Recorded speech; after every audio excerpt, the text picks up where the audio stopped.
2025年7月，法国国庆日前夕，总统马克龙在国防部慷慨陈词，要想在这个世界获得自由，法国就必须令人畏惧，要想令人畏惧，我们必须强大。随后的大手一挥，宣布未来2年将猛增65亿欧军费，实现到2027年达640亿欧的好成绩，以便加大力度保卫欧洲。18号，由法德和西班牙共演的欧洲6代机计划传出捷报，由于争夺主导权问题，导致项目濒临崩溃。8月在美欧乌白宫协商大会上，马克龙重提欧洲应向乌克兰派兵，遭到意大利副总理公开嘲讽。如果马克龙愿意，让他自己戴上头盔去乌克兰战斗吧。法国震怒，愤而召见意大利大使。大家好，我是想换新 ID 的星辰，欢迎收看欧洲军力下期撒花。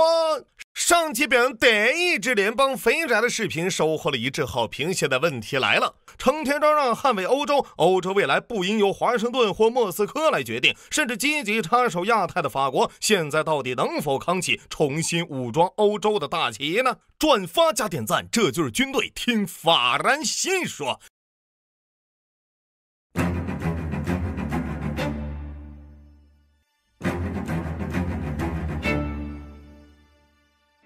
Pour être libre dans ce monde, il faut être craint. Pour être craint, il faut être puissant. Nous avons aujourd'hui à regarder notre destin en face. La guerre est revenue en Europe. Macron pledging to double France's military budget by 2027. That means from 32 billion euros, it will hit 64 billion in that space of time. More than 1 million people demonstrated yesterday. Affecting the energy grid, transport, education and health services.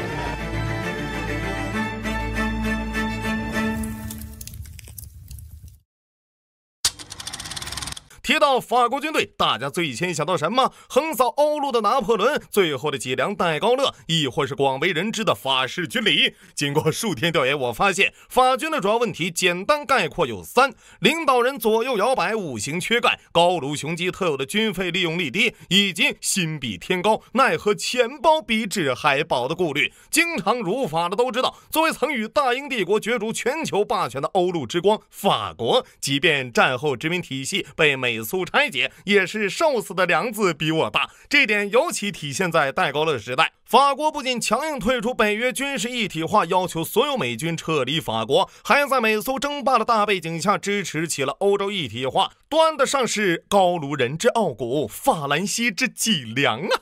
但说到现在嘛，2025年2月，这边马克龙一会儿放话法国将带领欧洲自愿联盟捍卫乌克兰，一会儿又宣布要为盟国撑起核保护伞。那边泽连斯基接受英国卫报采访时，直接啪啪打脸，没有美国，欧洲无法保证乌克兰的安全。为啥会这样呢？很简单，单纯觉得欧洲3巨头不行呗。但你不得不承认，小泽这话真没错。日常在戴高龙和马克虫形态来回切换的小马克狠话放了一箩筐，甚至喊出欧洲必须表明他绝不是美国的附庸。但这好比丁原死前问吕布，你谁呀？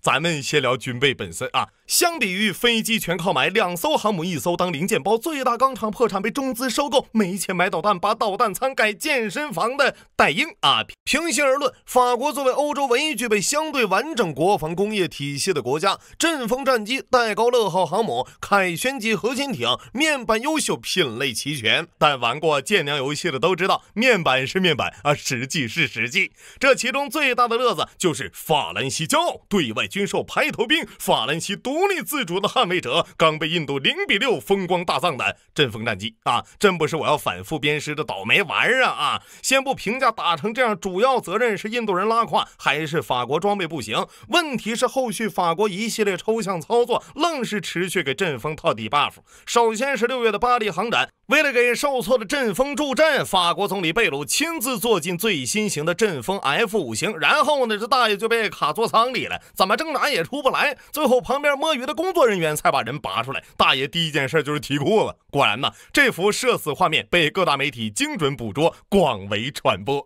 更抽象的是，8月20日，法国空天军居然高调又发布了一段阵风锁定并击落 F-35的高清视频。很喜欢弹幕的一句话啊，再一看，原来是他们翻出了6月在芬兰多国军事演习的视频。阵风在模拟空战中，凭借卓越的机动性和先进的武器系统，通过狗斗锁定 F-35，甚至还贴心的配上了一段开火音频。不是，这4代机跟有隐身优势5代机中距离狗斗，这不相当于拿擀面杖跟 AK 比，哪个轮人更疼？好歹你是个武昌国家，怎么取了印度大成营学的经啊？什么此前阵风还在模拟空战中多次用机炮锁定过 F-22，好吧，抗美奇侠法兰西了，属于是啊。你以为这就完了？作为曾经的欧洲陆战之光，2021年法国陆军院校部门负责人埃里克将军发出灵魂拷问：尽管如今法军表面看起来光鲜亮丽，但在高强度的冲突中，他能坚持超48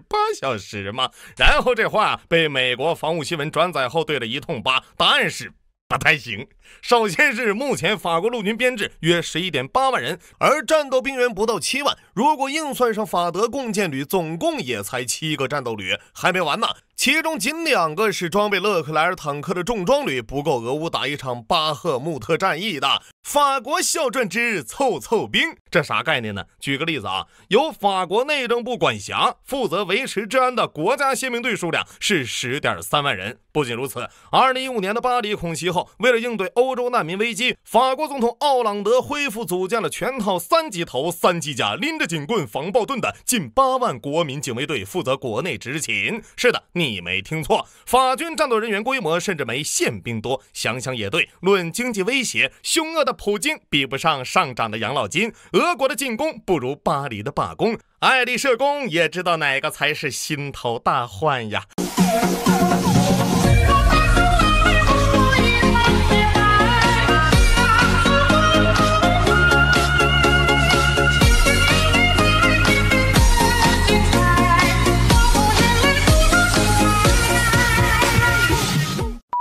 另外，据法国智库统计，从1991年到2021年的30年间，法国主战坦克从1349辆减少到222辆，战斗机从686架减少到254架，大型水面舰艇从41艘减少到19艘。请注意，这是总数啊。而法国军费则一路涨到了555亿欧。看起来泽连斯基的那句我们保卫自己也在保卫欧洲确实没说错。醒醒法兰西，再这样下去你要跟戴英一桌了呀。面对如此内忧外患，总统小马哥接受记者采访也很无奈呀。这个东西最大的难点是在哪里呢？阵风你没有后视镜的，普京是要打乌克兰的，你跟特朗普聊政治是聊不通的。全欧盟27个国家凑一起援助不起小泽，怎么搞？我们把北约武器运到乌克兰怎么运的？怎么到白宫沟通的？怎么去从非洲撤军？北约、欧盟养老制裁、真枪实弹，怎么去镇压抗议？白高乐的体验卡是有限期的。可能有人会说了，这还不简单，打起来了，开动工厂造起来不得嘎嘎快？大家猜猜啊，俄乌打了3年，现在法国的155炮弹产能是多少？刚从2023年的每月1000发提高到2024年的每月3000发，产能足足加了3倍，就问你牛不牛？与此同时，主战装备凯撒自行火炮也传来捷报，2022年初产能是每月2台，2023年提到6台，2025年终于涨到惊人的每月12台啊！为了满足乌克兰对先进炮弹的迫切需求，2023年法国弹药制造商尤伦科 CEO 宣布投资2500万欧提升炮弹产能。嘿，您猜怎么着？紧接着 CEO 大人立刻表示，考虑到能源价格高涨、制造机械成本高昂等因素，炮弹价格可能会提高。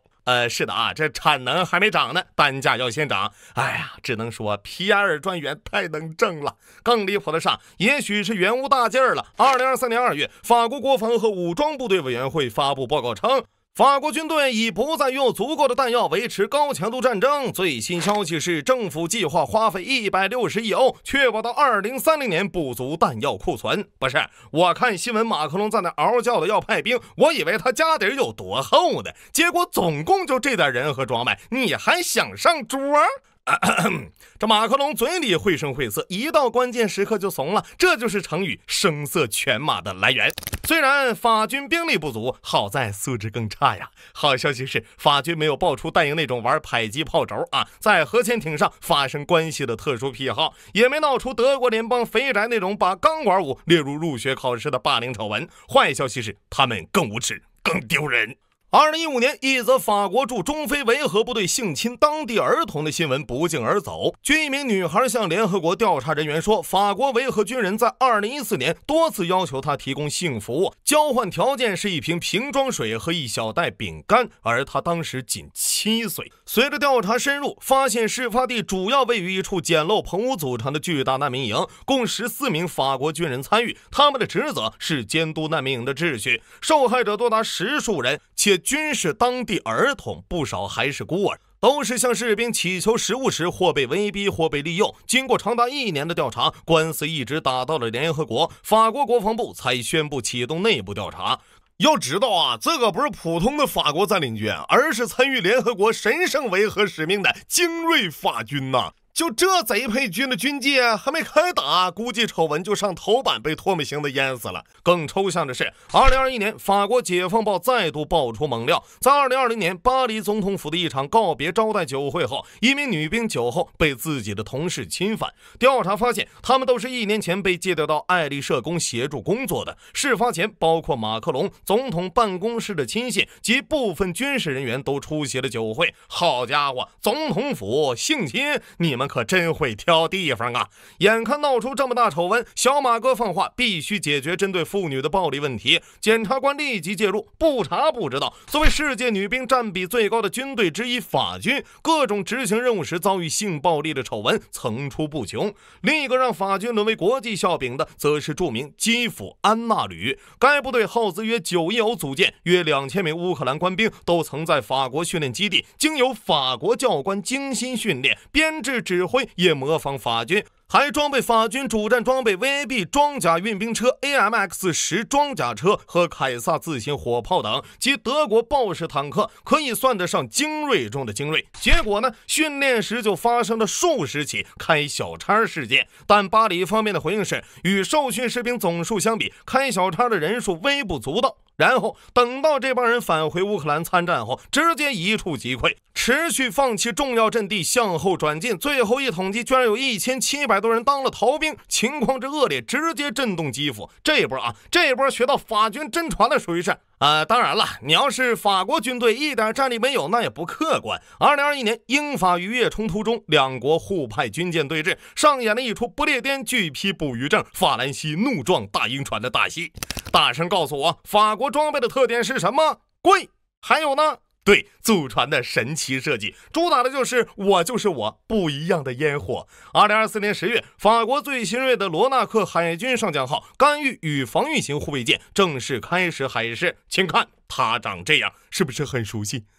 冲角舰首，哥特式天线，复古又现代铁甲舰不对，这是帝国的无畏舰呐！我提醒一下，今年是2025年，不是1895年，请各位设计师应景一下。好消息是，头这么尖尖的不是为了挂白旗，该舰上法国海军首次装备了4面相空阵雷达，算抢在大营前赶上了盾舰时代的末班车。坏消息是，这艘4000吨级的护卫舰火力可以用娇小可爱来形容，舰首是76毫米舰炮，左右两侧各一座4连反舰导弹发射井，可搭载多达8枚射程约200千米的飞鱼反舰导弹。小提嘴飞鱼最出名的战绩是1982年在阿根廷干掉戴英的谢菲尔德号，另一个是防空，多达2组8单元的垂发，可携带足足16枚防空导弹，与德国那个准备用雷达照死敌军的维珍式巴登福腾堡级盾舰堪称异曲同工。再小提嘴东大054A 是32坑红旗16。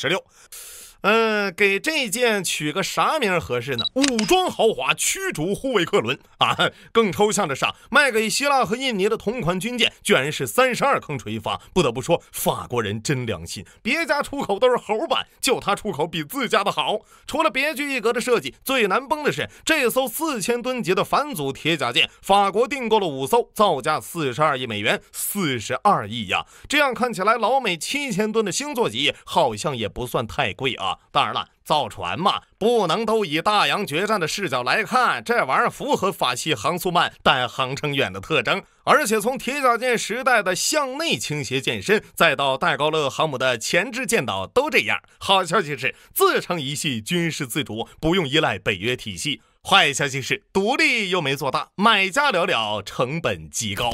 更点中点的是，法系重坦勒克莱尔，应该说设计相当不错，但单价1600万欧，既融不进北约，也融不了俄国体系。勒克莱尔的子系统各个部件甚至成员操作都与德国豹2和美国 M1 完全不同。要买勒克莱尔，就得单独为他建立一套指挥、训练和后勤体系，也就是为了他这点醋，你至少要包50斤饺子。买它你图啥呢？图160吗？要不是法国军火公司喜欢提供回扣，怕是一辆都卖不出去。果不其然，除了法军外，唯一买家是阿联酋。对了，还爆出中间商向阿联酋出售时呢，给了2.35亿美元的回扣。至于法国一直引以为傲的军事自主，怕是得还啊。2025年5月，法德西班牙在伦敦披露了联合研制的6代机未来空中作战系统的 PPT 最新进展。该项目致力于构建涵盖现役阵风、台风战机及下一代战斗机各类无人机的智能协同作战体系，并与地面、海上和太空装备融合，实现跨军种作战能力。然而这项目是理想桥本环奈，现实两子未带。等到7月，又传出项目濒临崩溃的消息，理由是以达索为由的法国企业要求主导项目80%，而德国不同意。再退一步讲，5代机都没整明白，能整6代机吗？但都这样了，法国人还是放不下他的傲慢，还要跑到亚太表演行为艺术。2025年，戴高乐号航母打击群宣布启动克莱蒙梭25环球航行，这也是自1960年以来65年后，法国海军第一次进行远东航母部署，一路可谓多灾多难啊！先是在地中海被叙利亚俄罗斯军事基地的苏35飞跃，路过红海又赶上胡塞武装封锁，但他们依旧坚持不懈，准备到南海搞所谓的自由航行。然后就遇到东大海军40艘舰艇的热烈欢迎，甚至连日本都以无核原则为由拒绝让军舰停靠冲绳。此处我有一联，上联退北约英自发，当年雄霸欧罗巴；下联兵力虚装备老，如今白宫做桌角。刚刚过去的2024年是法国最近10年来政治最动荡的一年，一连更换4任总理，甚至时隔62年再度出现政府首次被议会推翻的盛况。2024年，法国经济增长是1.1%，全年通胀率是2%，而截至2025年3月末，公共债务与 GDP 之比已达114%。今年7月，新总理贝鲁在新财年预算计划宣布要削减440亿欧预算，砍社会福利，砍养老金，对，就是卡在阵风里那个。9月他也将面临不信任动议。随后，极右政党国民联盟和法国绿党表示，信任投票通不过，贝鲁应立即辞职。极左翼政党不屈法国和铁路工人工会南方铁路立即跟进，呼吁举行封锁一切，总罢工，阻挠总理的预算计划。封锁一切口号在社交媒体上像野火一样蔓延。8号，上任仅9个月的总理贝鲁被国会以压倒性的票数推翻，成为1年内第3位请辞的总理。但另一边，自俄乌冲突爆发后，法国已向乌克兰提供超37亿欧军事援助，今年3月又追加了20亿欧援助。之前看过视频的小伙伴都知道，法国的问题呢，也正是欧洲3巨头英法德共同面临的问题：经济衰退，军费利用率低，单个体量小，但欧洲整体又不团结。最要命的是，仍旧放不下欧洲贵族的傲慢，对着新崛起的大国指指点点。如果一个国家失去了在日益紧张的国际环境中竞争的实力，它固然可以放弃对强大军队的追求，相应的，它也不可能再维持国际地位。法国总统马克龙曾说，法国不做任何大国的附庸。自执政以来，马克龙带领的法国一直希望扮演欧洲一体化设计师和战略自主的倡导者，甚至提出复兴、强大、归属感作为欧盟3大政策理念。但如今的法国不但近年来国内矛盾越来越激烈，国际影响力和军事实力也早已不复当年，国力的衰弱与大国目标的不匹配才是最大的问题。